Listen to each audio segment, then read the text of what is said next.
안녕하십니까. 권위경제 네, 두 번째 시간입니다. 예. 권순우 기자와 오늘도 변함없이 권위경제 두 번째 이야기. 자, 권 기자. 예. 역시 오늘도 권 기자가 변함없이 발제를 해 주셨어요. 네, 어떤 얘기입니까? 제 두산그룹 얘기인데. 두산그룹. 그러니까 제가 두산그룹 좀 오래 보고 있었어요. 야, 두산 왜 오래 봤어요? 그러니까 두산그룹을 왜 오래 봤냐면은 네. 제가 또 수소하다가 친환경 에너지, 뭐 에너지 전환 이쪽을 좀 보고 있었거든요. 친환경 에너지. 그래서 이게 연관이 되는구나. 예, 예. 그래가지고 네. 글로벌하게 석탄 발전을 하던 기업들이 다 망했어요. 네. 거의 망하거나 아니면 골로 가거나 대부분 그랬거든요. 그게 한국의 대표적인 석탄하는 회사가 두산중공업이고, 외국에서 미국 같은 경우는 제너럴 일렉트릭이 석탄 발전을 굉장히 많이 했었어요. 그 에디슨이 만든 회사잖아요. 되게 뭐 미국의 어떤 그 위대한 기업을 하면 거의 1순위로 꼽는 게 GE였는데, GE 같은 회사도 석탄 발전에서 어떤 친환경 에너지로 전환되는 과정에서 주요 지수 S&P에서 빠지고 막 그랬거든요. 엄청나게 주가가 많이 빠졌죠. 그러면 두산은 그 상황을 어떻게 버틸 수 있을 것인가의 관점에서 좀 보고 있었어요. 그러니까 이게 그 두산그룹 같은 경우에 매출 전체 비중의 한 60에서 70%가 석탄화력 발전소예요. 그리고 원자력 발전소 비중이 10에서 한 20% 정도 돼요. 그럼 두 개 합치면은 많게는 90%, 적어도 70% 이상을 차지하고 있거든요. 그리고 탈원전 정책의 영향이라고 한다면은 그 원전을 짓던 거를 멈춘 게 아니잖아요. 원래 짓기로 한 걸 안 짓기로 한 거라, 그러니까 미래 가치적인 측면에서 막힌 거는 있지만 현재에서 막힌 건 없었어요. 근데 중요한 거는 사실 원전의 영향이 있죠. 냈었고 계속 지었다면은 매출이 더 늘어났을 텐데 그런 부분이 끊기면서 금융적인 문제가 좀 생겼고요. 네. 발전 수주가 2016년에 7.4조에서 2008년 말에 3.8조로 반토막이 났고, 줄긴 엄청 줄었네요. 예, 작년 3분기에는 1.5조밖에 안 됐어요. 그러니까 굉장히 급격하게 줄어들 수 있었고, 두산중공업 쪽에서 얘기하는 게 3년간 수주 물량이 지속적으로 감소를 해서 창원 공장을 가동하기 힘든 정도 수준이 되는데, 이 내리막이 내려가는 게 2021년까지 가파르게 내려갈 거다. 그러니까 지금보다 훨씬 더 밑으로 내려가서 한동안 이게 이제 지속될 걸로 보인다라고 얘기를 했었어요. 네. 그러니까 이게 그 에너지 정책적인 측면을 보거나 아니면 해외의 석탄 투자를 보거나 두산중공업은 거의 그 에너지 전환에 가장 큰 피해를 입은 회사라고 볼 수 있어요. 피해를 입었다고 볼 수도 있고 경영 판단을 잘못했다 이렇게 볼 수도 있는 거 아니에요? 네, 그렇긴 해요. 그러니까 피해라는 거는 시대가 석탄 발전에서 친환경 에너지로 전환되는 과정에서 그러니까 피해 기업이라고 보통 표현을 하거든요. 그래서 두산중공업이 됐는데, 네. 여기에서 사실 두산이라고 해서 그 친환경 에너지를 안 한 게 아니에요. 근데 재생에너지 투자를 한 5조 6천억 원 정도를 하겠다고 계획을 세워놨는데 한 1조 정도 한 게 다고, 풍력 같은 경우도 한 50조를 하겠다 그랬는데 실제로는 4천억밖에 못했어요. 야, 그러니까 체질 전환에 한마디로 실패한 게 딱 이 숫자로 나오네요. 그렇죠. 근데 사실 그 사업을 하다 보면은 내가 처음에 생각했던 거, 아니면 지금까지 장사가 잘 됐는데 맞아요. 이게 잘 안 돼서 업종 전환을 해야 될 때가 있어요. 그럼 사실 두산중공업 같은 경우가 그런 경우인데, 여기서 석탄하고 원자력 중심으로 하다가 이제 친환경 재생에너지로 업종 전환, 사업 전환을 해야 되는데, 네. 그러면 신사업 그냥 하면 되는 거잖아요. 기존에 했던 거 접고. 근데 그게 잘 안 되는 게 빚 때문에 그래요. 그러니까 기존에 하던 사업체들을 만들기 위해서 공장도 짓고 사람도 뽑고 그랬고 이제 빚을 이만큼 졌잖아요. 졌죠. 예. 그럼 사업을 딱 접으려고 보면은 빚 때문에 못 접는 거예요. 그럼 빚을 뭐 갚든지 말든지 해야 되는데 여기 갚을 수 있는 돈이 없다는 게 문제였어요. 워낙 또 이제 또 장치 산업이다 보니까 빚 규모가 또 클 거 아니에요. 그렇죠. 조도 아니고 막 몇천억 이럴 텐데. 그리고 이제 과거에 원자력이나 석탄으로 돈을 많이 번 돈을 가지고 예를 들어 야무지게 뭐 무차익 경영을 했다 그러면 좋았을 텐데, 그 전에 뭐 이제 그 두산 건설 문제라든지 이런 쪽으로 이게 자금이 좀 많이 흘러나간 게 있어서 돈 많이 벌 때도 크게 벌어놓은 돈이 별로 없고, 그리고 앞으로 이제 기존 사업을 접어야 되는데 빚 갚을 돈이 없는 그 빚이 무려 한 4조 9천억 원 정도가 됐어요. 약 5조. 예, 5조 정도가 됐어요. 도중에 부채가. 예, 그러니까 이거를 설사 산업 전환을 하려고 하더라도 그 빚 때문에 할 수 없는 그런 상황이었습니다. 그래가지고 이거를 이제 그 산업은행이랑 같이 이제 구조조정이라는 말이 우리는 사람 자르는 표현으로 많이 쓰는데, 네. 이게 구조조정이거든요. 그러니까 우리 회사가 석탄이나 원자력을 하는 회사다. 근데 그 구조를 친환경 재생에너지로 바꾸겠다. 요게 구조조정이에요. 근데 구조조정할 때 걸림돌이 되는 게 빚. 그래서 그 빚을 어떻게 할 것인가를 가지고 지금까지 얘기가 진행이 돼 왔던 겁니다. 네. 그래가지고 일단 두산그룹이 가지고 있는 두산중공업이 갖고 있는 두산그룹이 갖고 있는 거를 다 팔았어요. 뭐 솔루스라든지 모토로 사업부라든지 뭐 스카이레이크에 2천억, 모토로 사업부에 4,500억 있고 대충 한 7천억 정도 이게 현금을 마련해서 빚 갚고. 네. 그리고 이제 두산그룹의 두산그룹 대주주들 있잖아요. 대주주들. 네. 그러니까 엄청 많죠, 여기. 그러니까 일단 산업은행이 3월 달에 1조 8천억, 6월 달에 1조 2천억 해서 3조 또 지원해 줬어요. 와. 3조 지원해 주고 이번에 자회사 매각해 가지고 한 7천억 집어넣고 그리고 나면은 이게 기업을 그렇게 구조조정을 하고 나면은 빚이 네. 좀 줄어들 거 아니에요. 그럼 회사가 좀 상황이 좀 괜찮아지잖아요. 그럼 누가 제일 좋으냐? 대주주가 제일 좋아요. 야. 그럼 대주주는 사실 프리라이딩을 하는 경향이 되는데 네. 이럴 때 주주들이 책임을 묻는 방식이 있어요. 야.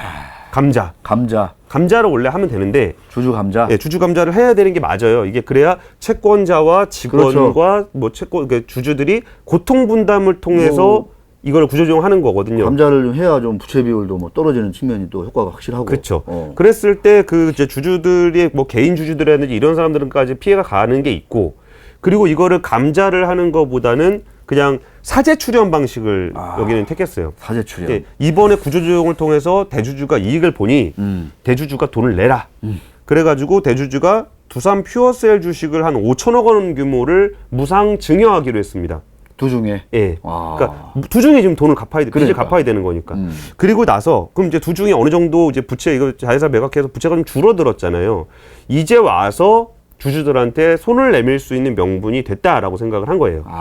그래서 유상 증자를 하겠다. 그래가지고 1조 3천억 원을 조달할 계획입니다. 네. 그러면 두산중공업이 1조 3천억의 유상 증자를 하게 되면은 돈을 제일 많이 내야 되는 거는 44%의 지분을 가지고 있는 주두산이 대주주니까 네. 한 절반 정도는 주두산이 내야 되거든요. 그래갖고 주두산이 자기네 거 가지고 있는 거 남은 거 좀 팔아가지고 돈을 마련해서 한 5천억 원 정도를 증자 참여를 하기 위한 현금을 마련했어요. 그게 이번 주 금요일 날 나왔던 두산중공업의 어떤 구조조정 방향입니다.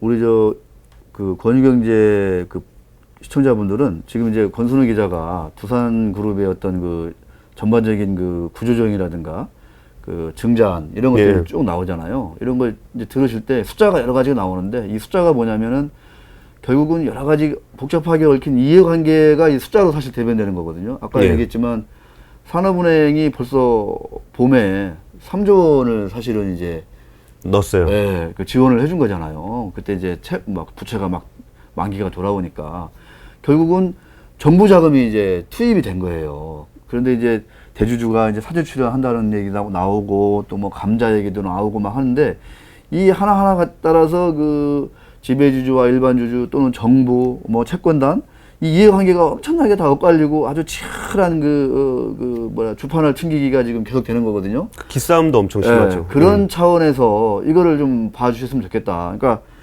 두산 퓨어셀 아까 사재 출연 5,700억, 6천억 정도 된다고 하는데 예. 이게 아까도 우리가 오면서 얘기했지만 주가가 많이 올라서 이 규모가 되는 거잖아요. 거의 한 10배 올랐어요. 예. 10배가 안 올랐으면 사재 출연 규모가 600억밖에 안 되는 얘기예요. 이게. 그렇죠. 예. 그러니까 이런 관점에서도 한번 좀 냉정하게 한번 따져서 좀 이렇게 곱씹어서 들어주시면은 향후 이제 두산중공업이나 두산그룹이 어떻게 될 건지, 정부는 이 과정에서 어떤 스탠스를 취해야 될 건지, 일반 주주인 우리 시청자분들은 어떻게 이거를 좀 이렇게 아이디어를 내고 대응을 해야 될까, 투자 전략을 가져가야 될까, 이런 것들을 좀 고민하는데 좀 많은 도움이 될 거다 말씀드립니다. 예. 그러니까 지금까지 했던 거의 모든 과정은 두산중공업이 기존의 사업을 하던 것에서 생겨난 빚을 어떻게 갚느냐. 요거 한 가지만 보시면 되는 거예요. 네. 그 빚을 갚을 때 산업은행이 3조를 지원해서 그걸 좀 갚고 그리고 기존에 가지고 있던 자산들을 팔아서 갚고 그리고 대주주가 가지고 있던 주식을 팔아서 갚고 그 다음에 주주들한테 손을 내밀어서 증자를 해서 그 돈을 받아서 또 갚고. 그러니까 기존의 주주들 감자나 이런 건 없으니까 자본금은 엄청나게 늘어나겠네요, 이거. 이번에 증자하게 되면 또 늘어나겠죠. 네. 그렇게 되면은 이제 그럼 이렇게 빚을 다 갚았어요. 빚을 다 갚고 나면은 이제 뭘 하려는 거냐. 앞으로는 어떻게 되는 거냐. 네. 그러니까 이제 친환경 재생에너지 부분으로 전환을 한다 그랬잖아요. 그런 거에서 두산중공업 주가가 거의 저점 대비해서 한 5배 이상 올랐어요. 그러면 여기서 과연 5배 올라갈 만한 뭔가 있는 거냐? 이거 있는 거냐라고 봤을 때 일단 얼마나 망할 거라고 생각을 했으면 거기까지 내려왔을까에 대한 판단은 좀 다른 것 같아요. 그러니까 이게 진짜 망할 것 같다. 네. 그랬던 회사가 아니다, 살아날 기미가 보인다라고 하면 5배 갈 수 있어요. 근데 진심으로 정말 두산중공업이 망할 거라고 생각한 사람이 많이 있을까? 여기도 역시 대마불사인데 사실. 예, 그러면은 생각보다 덜 내려가서 올라간 거라면은 오히려 신사업에 대한 기대감 때문에 5배가 올라갔을 수가 있겠다라는 생각이 들어요. 일리가 있다. 예, 그래서 이 신사업이라는 게 뭔지를 좀 정리해드리려고 그러는데, 네. 그러니까 신사업에서 그 미래지향적인 신사업이라 그러면은 보통 신에너지, 재생에너지 그 원자력 중에서는 소형 원자로를 보통 얘기를 해요. 소형 원자로. 예, 네. 그러니까 소형 원자로 같은 경우가 대규모 원자력 발전소를 짓는 거는 거의 이제 끝났다라고 보는 게 대세예요. 뭐 이게 뭐 몇몇 언론에서는 뭐 해외에 원전을 한다는 데가 되게 많은데 뭐 이런 얘기 하는데 수출이 많아야 되는데 뭐 그러니까 엄청나게 제가 굳이 제가 볼 필요가 없이 그 전문가들의 의견을 종합해 보더라도 뭐 저 유럽 영국이라든지 체코권 정도가 좀 얘기가 되고 있지 원자력을 특별히 하겠다는 국가가 별로 없어요. 오히려 원자력을 이제 줄여가는 국가들은 굉장히 많고.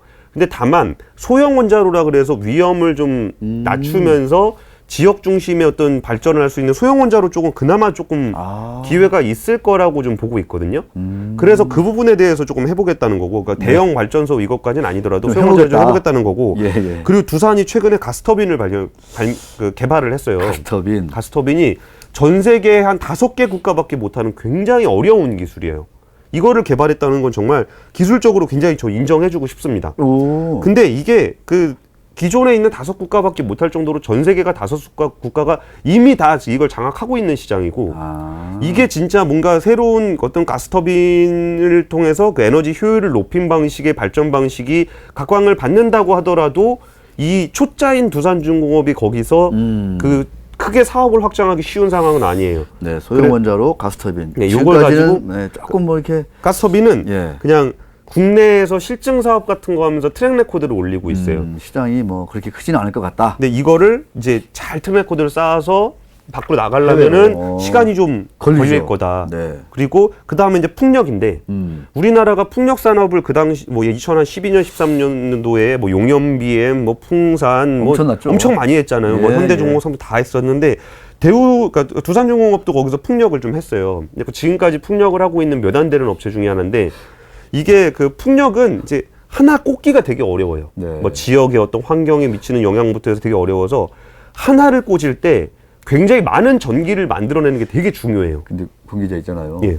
그 많은 풍력 단조 회사 중에 하필 용연비음이 생각난 이유는 뭐예요? 그때 한번 갔다 왔거든요. 그렇구나. 그거 되게 어려워졌죠. 지금은 상장이나 되는지 모르겠다. 지금은 이제 동국 SNC랑 유니슨이랑 두산중공업 정도 남았어요. 용연비음.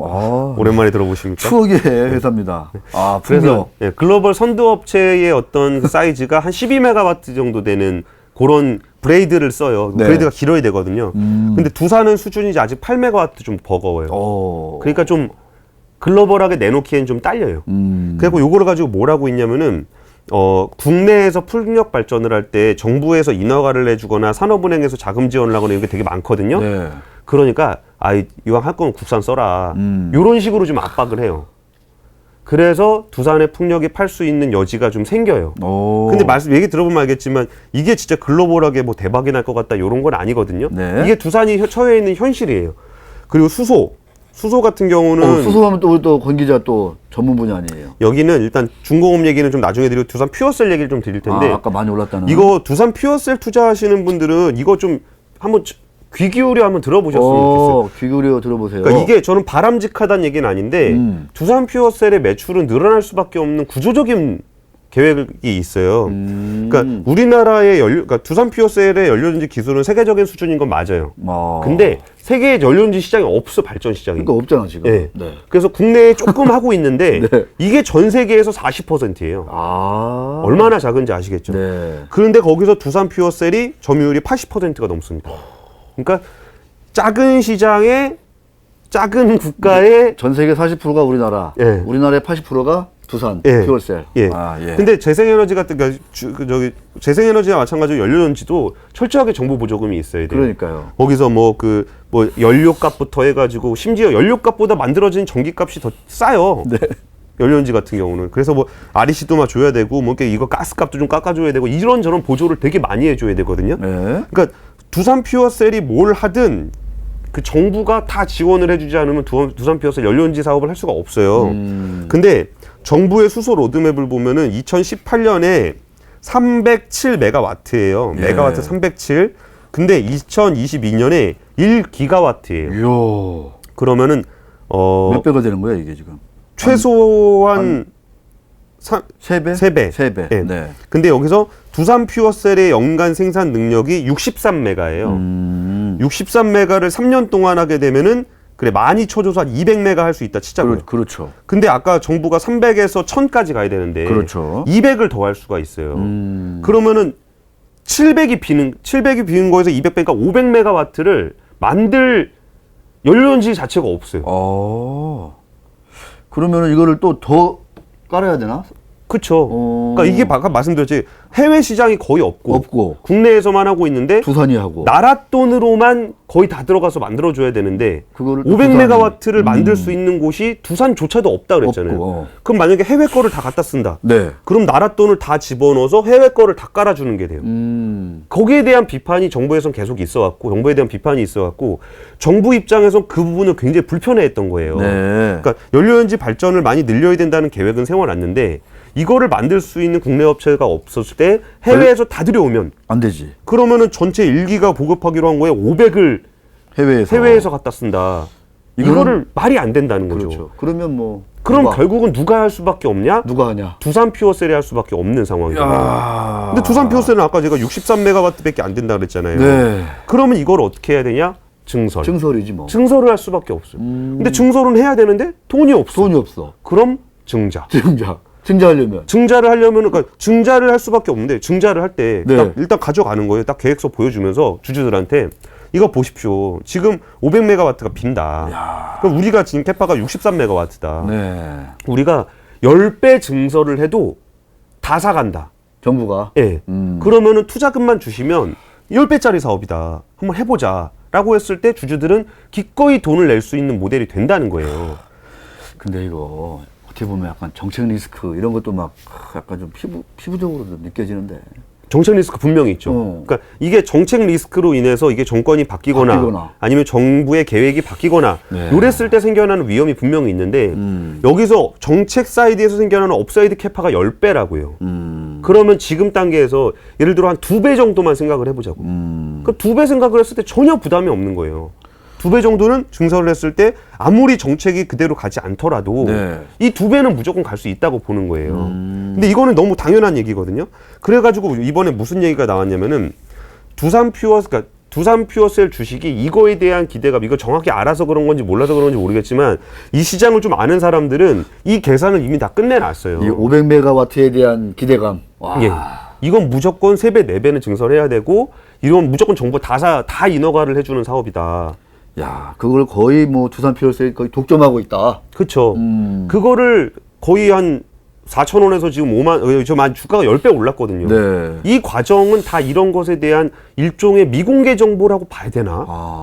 그러니까 공개가 안 됐으니까 미공개 정보, 공개가 됐지, 맞아. 공개가 됐으니까. 공개는 정부 로드맵으로 공개가 그렇지. 돼 있었고. 그렇지. 그럼 여기서 뭐 증자를 한다거나 이런 얘기는 없었는데 없었고. 계획은 너무나 눈에 보이는 거였거든요. 그래가지고 이제 주가가 움직이는 거에서 분명히 이 정보에 대해서 아는 분들이 분명히 있었을 거다. 이거 진짜 깊이 파고든 사람들은 좀 꽤 재미 좀 받겠는데요. 그러니까 저는 이거 좀 취재를 좀 했었거든요. 그래가지고 이번에 역시나 두산 퓨어셀이 증자를 한다는 얘기가 같이 들어가요. 예. 그러니까 두산중공업의 구조조정을 하는 게 있는데 그럼 두산 퓨어셀이 갑자기 여기서 증자를 또 한다 그러는 거예요. 그 얘기가 이거랑 연결이 되는 겁니다. 두산중공업이 전환을 할 때 뭐 재생에너지 분야, 가스터빈, 소형원자로, 수소 이걸 갈 때 수소바트를 맡고 있는 퓨어셀을 증자를 해서 증설을 해줘야 된다. 네. 이게 두산그룹이 예전에 가지고 있던 포트폴리오에서 이번에 재생에너지 쪽, 친환경 에너지 쪽 포트폴리오로 전환하는 구조조정 과정이 이렇다는 거예요. 근데 이 과정에서 제가 되게 얄밉게 생각했던 건 뭐였냐면 얄밉다? 예, 두산 퓨어셀의 대주주였어요. 이번에 이제 넘기기로 했다는 예. 그 출연하기로 한 그 대주주들. 예. 거기에 그 주주 명부를 보면은 네. 한번 보시죠. 그러니까 보통 주의 65%를 대주주와 특수관계인들이 들고 있는데 여기에 주주가 무려 30여 명이 돼요. 그 박 회장 일가분들. 일가분인데 제가 네. 그냥 대충 세봤는데 네. 용자 돌림도 있고 원자 돌림도 원자. 있고 상자 돌림도 있어요. 3대가 가지고 있어요. 3대가. 3대가. 이게 원래 그런 거 있잖아요. 너무 알짜는 혼자 가지고 있으면 싸움 나요. 그래서 이렇게 그래가지고 여기가 뭐 이제 성이 다른 사람이 있는 거 보면 와이프들도 갖고 있다는 얘기인데. 균등 분배했구나 여기 보니까. 예. 안 싸우려고. 근데 이게 사실 이걸 가지고 비판하기는 좀 어려운 게 그렇죠. 두산 퓨어셀이 주두산에서 분할을 한 회사여갖고 주두산의 주주 구성을 그대로 갖고 온 게 가져온 있어요. 거죠, 예. 근데 이게 그 결과적으로 어떻게 보든 인적 분할이니까 그대로 오는 거죠, 뭐 예. 주주가. 예. 근데 이게 나라 돈이 들어가서 구조조정을 하게 되고 이 사업 자체도 결국 정부에 의존할 수밖에 없는 사업인데 보조금에 의존할 수밖에 없는 사업인데 여기다 돈을 밀어넣는 순간 65%는 두산의 어떤 대주주들에게 간다. 그리고 심지어 그 대주주들은 지금 석탄 발전과 원자력 발전의 사업 전환을 늦게 해서 두산 그룹을 힘들게 만든 경영에 대한 책임이 있는 사람들이에요. 네. 근데 그 사람들이 두산 퓨어셀로 인해서 주가가 10배가 올랐다는 거예요. 그 모습이 저는 너무 보기 싫었던 거예요.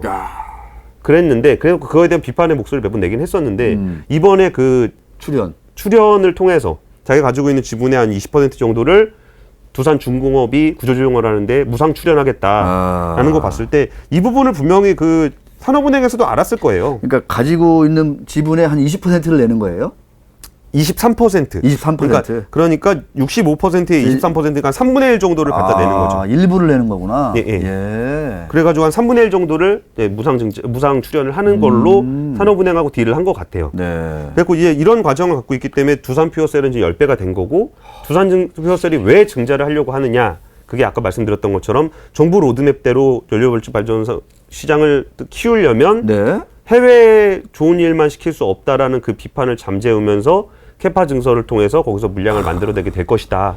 라는 게 그래서 오늘 두산 퓨어셀은 상한가를 갔습니다. 야, 나는 그 지배주주들이 가지고 있는 거 다 이렇게 출연한 줄 알았더니 23%만. 네, 그렇군요. 알겠습니다.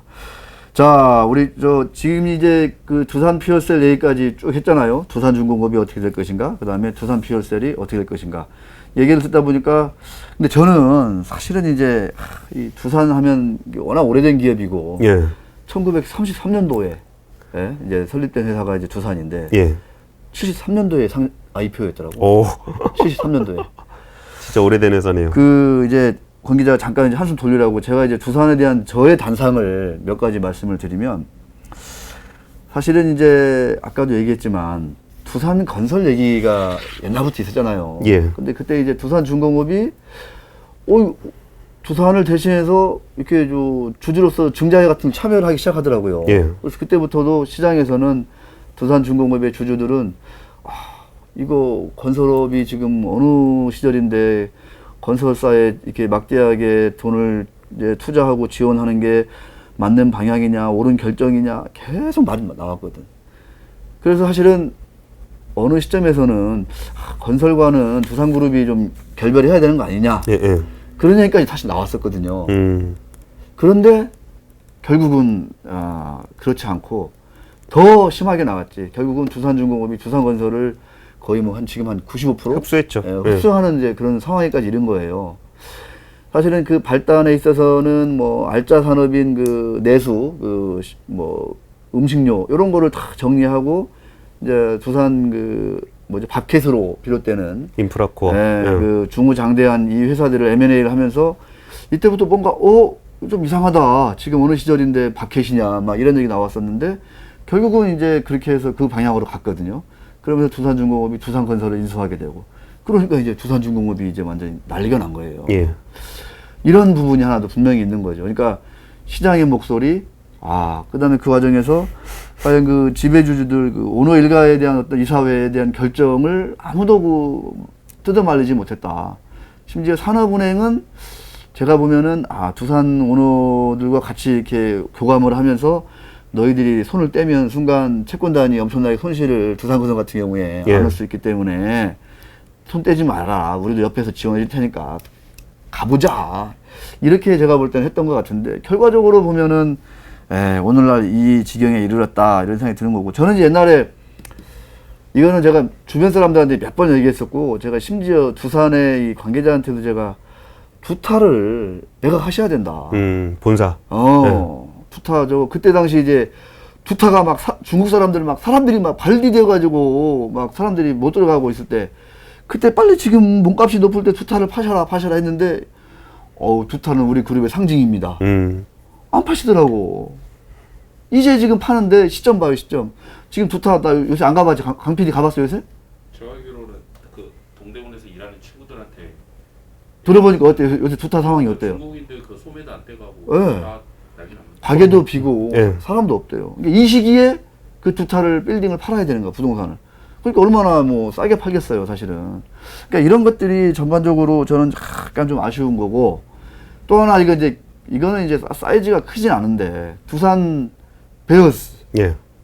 야구장, 야구단. 팔아라 안 판다 뭐 팔겠다 하다가 결국은 이제 안 팔기로 안 파는 쪽으로. 이것도 이제 그룹의 상징이죠. 예.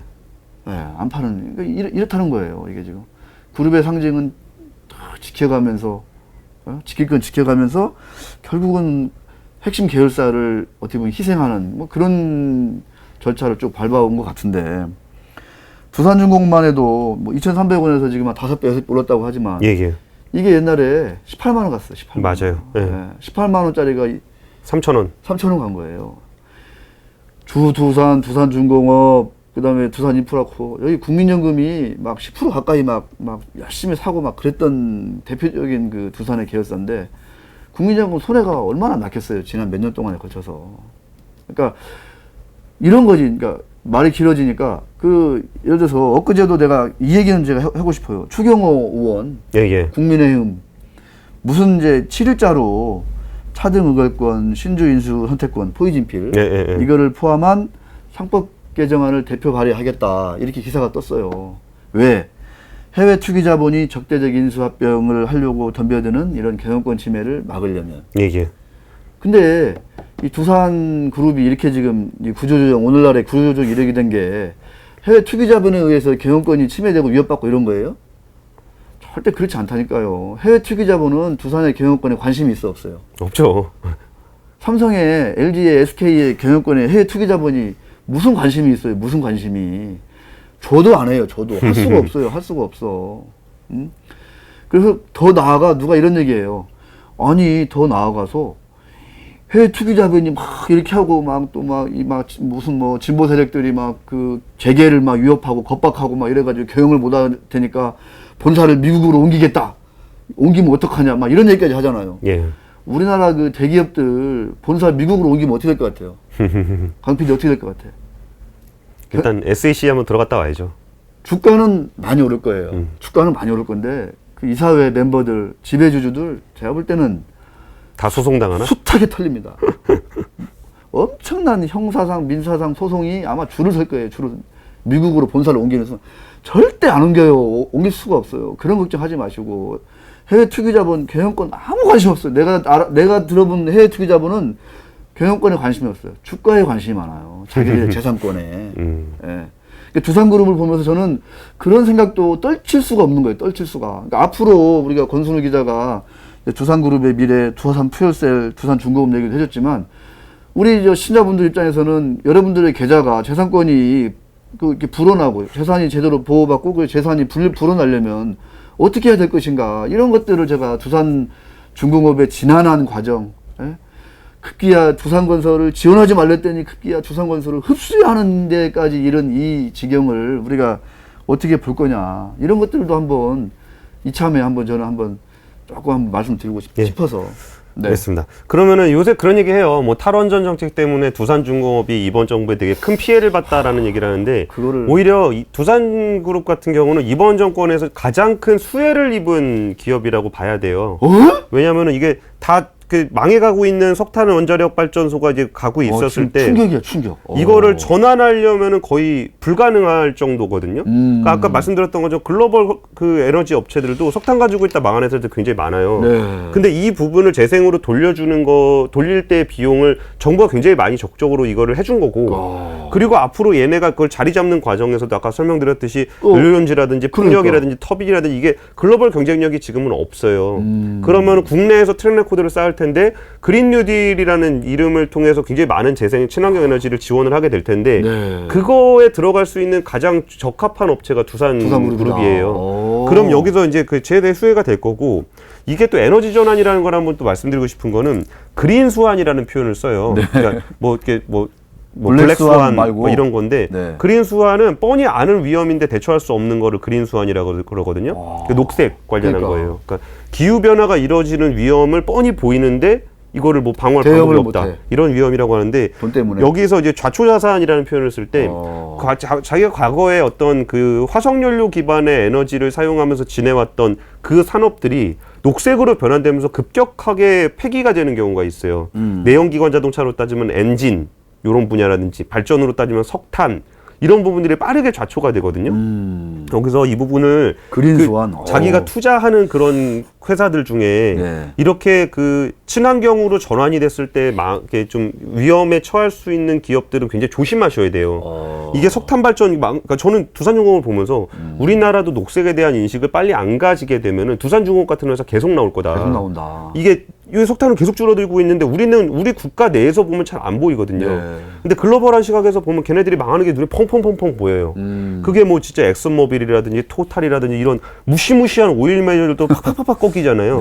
이런 부분에서 이제 저는 진짜 그 녹색 정책에 대해서 신경을 써야 되는 이유가 이렇게 산업에서 진짜 대처 아무것도 못하다가 한 방에 가는 경우가 많다라는 측면에서 이제 그린 수완을 좀 특별히 신경 쓰셔야 될 거고. 제가 아까 찌릿한 걸 느꼈는데, 사실은 요새 그 두산 관련해서, 두산중공업 관련해서 댓글을 보면 사실은 문재인 정부가 뭐 저 원자력 정책 때문에 뭐 두산중공업이 골로 갔다 막 이런 막 댓글들이 난무하는데, 알고 보니까 이미 벌써 3조 원을 다 지원을 받았고 앞으로도 계속 뭔가 정부의 에너지 정책과 호흡을 같이 하면서 주거니 받거니 지원도 많이 받을 수밖에 없는 게 두산그룹이라는 거 아니에요. 그렇죠. 그러니까 그런 댓글들은 사실상 팩트체크를 좀 잘못하신 거다. 그리고 그게 보면은 그럼 결국은 두산만 밀어주는 거 아니야라는 생각이 들긴 하는데, 제가 정말 산업 현장에서 답답한 부분은 그러면 그거 풍력이라도 두산이 안 하고 그럼 해외로 그럼 다 깔아가지고 풍력을 하는 게 우리나라 경제에 그렇게 도움이 될까? 물론 효율은 떨어져요. 그러니까 풍력 시장의 효율이 떨어지기 때문에 좋은 물건을 써서 발전 산업을 키워야 된다는 건 알겠는데, 그러면 그거를 해외로 그냥 다 깔아버리는 게 맞을까라는 고민이 드는 거고, 그럼 국내에 하나도 없었다면 어땠을까? 우리는 그럼 풍력하기가 되게 어려워지지 않았을까라는 고민이 들면서 또 두산중공업을 쳐다보게 되는 거고, 그럼 가스터빈이 없는 상황에서 그 가스터빈을 계속 사와야 되는 상황이 됐을 때 가스터빈을 중심으로 한 효율 높은 발전을 우리가 하려면 선택의 여지가 없는 거예요. 그러니까 두산 입장에서는 사실 지금에 가지고 있는 포트폴리오가 그렇게 경쟁력을 갖고 있다고 보기는 어렵습니다. 그러면 경쟁력이 없으니까 그럼 폐기 처분해야 되느냐? 또 그렇지 못한 게 또 한국의 현실이라는 거를 조금 저는 좀 답답하게 생각을 하는 거고, 바라건대 진짜 지배구조 자시고 떠나가지고 좀 이거 하기로 한 거라도 좀 잘해서 진짜 국내에서 그 세금 가지고 하는 그런 뭐 진짜 팔비틀어서 하는 그런 쪽으로 그냥 매출 올리지 말고 여기를 기반으로 성장을 한다면 좀 해외 시장에 가서 좀 대박을 내라. 그래서 국민들한테 빚진 거 좀 갚아라. 라는 게 지금 제가 좀 요새 느끼는 바람이고, 이거 하나 빼먹었다. 두산중공업은 풍력으로 액화수소를 만든다는데 액화수소? 되게 먼 얘기예요. 그러니까 지금 보니까 대충 그 재생의 친환경 에너지 기업으로 거듭나겠습니다를 하면서 포트폴리오를 그쪽으로 만들고 있어요. 근데 풍력도 잘 안 되는데 그 얘기를 하는 거고, 수소도 잘 안 되는데 그 얘기하는 거고, 풍력으로 액화수소를 만든다는 건 한참 뒤에 얘기거든요. 근데 그거를 지금 내세워야 될 정도로 두산중공업이 현재로서 경쟁력이 있는 건 없다. 다만 정부가 발주를 하는 그런 쪽에는 두산이 낄 수밖에 없을 것이다. 이거를 좀 정리해드리고 싶었습니다. 참 두산, 정말 그 두산의 그 과거, 정말 현재, 그다음 미래까지 우리가 얘기를 들어봤는데, 사실 이제 수소, 아까 액화 수소까지 이제 두산중공업이 사실 이제 얘기가 나오는데 한참 좀 미래의 얘기다. 미래 얘기. 이런 얘기도 있고, 특히 이제 수소 산업 관련해서는 약간 시장은 지금 사실 이게 약 이제 싸게 이제 트는 그런 시기인데, 일부 기업들이 너무 또 이제 앞서가서 얘기하는 측면도 분명히 있다라는 것도 좀 유념하시면서, 자, 그러면 이제 권순우 기자 이제 얘기를 이제 정리를 하면, 지금 이제 인프라 코어까지도 이제 내놓는다 하고, 예. 그러면 이제 뭐 3조 5천억 정도 그 유동성 확보 방안 지금 이제 다 구체화 됐는데, 이렇게 되면은 두산 그룹 전체적으로 보면은 어떤 급한 불은 좀 일단 껐다. 그렇죠. 라고 보는 거고, 이제 관건은 앞으로 지금 얘기하고 있는 미래 사업이 언제, 얼마나 구체적으로 빨리, 빠른 시일 내에 자리 잡아가지고 여기에서 뭔가 그 이익이 나고 뭐 이런 것들도 좀 봐야 될 것 같고. 예.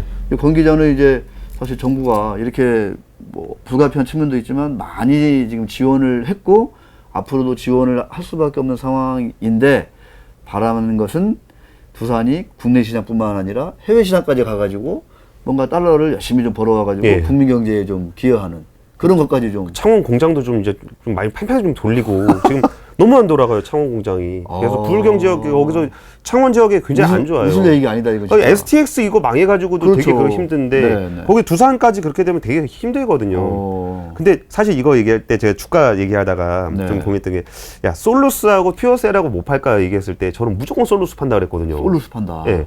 솔루스는 동박은 진짜 아까 말씀드렸던 그런 포트폴리오 친환경 포트폴리오를 만드는데 동박은 약간 별도예요. 별도. 근데 퓨어셀은 그냥 갖고만 있으면 정부에서 오히려 공장을 증설해달라고 돈을 싸들고 들어와도 부족한 그런 상황이어서 퓨어셀은 무조건 가져간다. 그런 포트폴리오가 대충 그려지잖아요. 네. 풍력, 터빈, 뭐 소형 원자로, 뭐 연료인지 이렇게 되거든요. 그러니까 이거는 어쨌든 두산은 친환경 에너지 기업으로의 포트폴리오를 만들어 놓은 거는 맞는 것 같고 앞으로 이 시장은 글로벌하게 굉장히 확장이 될 건데 그 이전 정도의 경영 실력을 가지고 그거는 조금 리스크라고 그러니까요. 봐요. 네, 그렇습니다. 결국 이런 얘기 하다 보면 이제 그 기업의 거버넌스 문제, 뭐 이런 이사회 얘기로 갈 수밖에 없는 거고. 자, 어쨌든 간에 권순우 기자와 함께한 두산과 두산중공업 그리고 두산그룹의 미래. 사실 이게 이제 우리나라의 또 신재생 에너지 쪽하고도 다 이제 연관이 되는 얘기입니다. 저도 오늘 그린수완, 이 얘기도 재밌었어요. 자, 오늘 권유경제는 여기서 마무리할까 합니다. 고생했습니다. 예, 감사합니다.